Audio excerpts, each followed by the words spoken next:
For more perspective, we do want to bring in a flight attendant of more than a decade, Rich Henderson. Rich, we appreciate you coming on tonight. I want to get your quick take here, because in this piece, we hear from a woman living in a shed with her 3 children with no running water, a man in an apartment with 20 flight attendants, a woman who started stripping on top of flight attending to make ends meet. What is your reaction? What's on your mind after hearing these stories?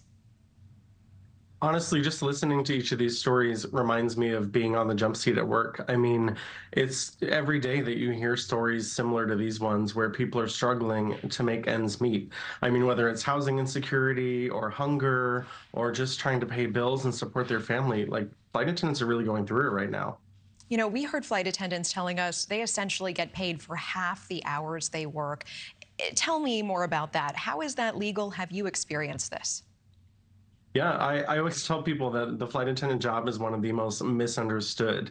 You know, people don't realize how much is involved with our job, and then our pay is even more confusing. We only get paid our hourly rate from when the door is closed to when the door opens up again at the gate. So actual flight hours is what we get paid. So when you hear flight attendants starting at $15 an hour, $20 an hour, $25 an hour, depending on the airline, that's only flight hour. So while you might think that would be great for a 40-hour work week or would be livable, it's not so much for flight attendants. You know, and I do want to talk about Kim, the flight attendant living in a shed with her 3 kids. She brings up unpaid training as well. She says she did training for 6 weeks unpaid.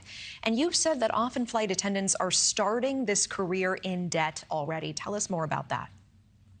Definitely. I think people see the glamour of the flight attendant life on Instagram, and at least, you know, what we make it look like sometimes with our exciting layovers. And people go into it thinking this is going to get me to travel. This is going to be a way for me to change my future. And while it can be an amazing job, there are definitely some downsides to that.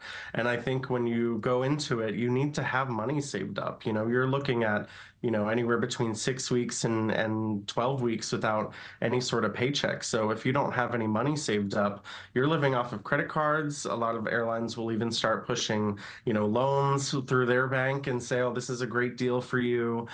Sign up for one of our loans and we can help you out. And it's just really backwards Yeah. when you think about And it. even if you get through the 6 weeks or 12 weeks of unpaid training, it's not like the starting salary greeting you on the other side is great. I mean, we're looking at it projected to be around $23,000 for Frontier, ranging to $32,000 at the high end at Delta.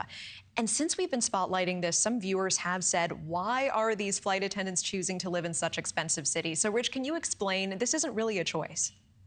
No, especially in the beginning, it's not a choice where you end up getting base and where you end up having to live. So that's something that's been really challenging for people is you often get based in New York or LA or, you know, some of the biggest, most expensive cities in America, which only further adds to the fact that we're not getting, you know, paid a livable wage to start off. And it doesn't change based on what city you live in. You're getting the same rates either way. So One more question for you before we have to go. I mean, we saw Ken Diaz there, United AFA Union president, in this piece saying that he has been locked in negotiations with United in particular for 3 years, that they're asking for concessions while making enormous profits. And in fact, the CEO of United making $19 million last year. So, Rich, do you have a message for these airlines as negotiations are underway for many of them?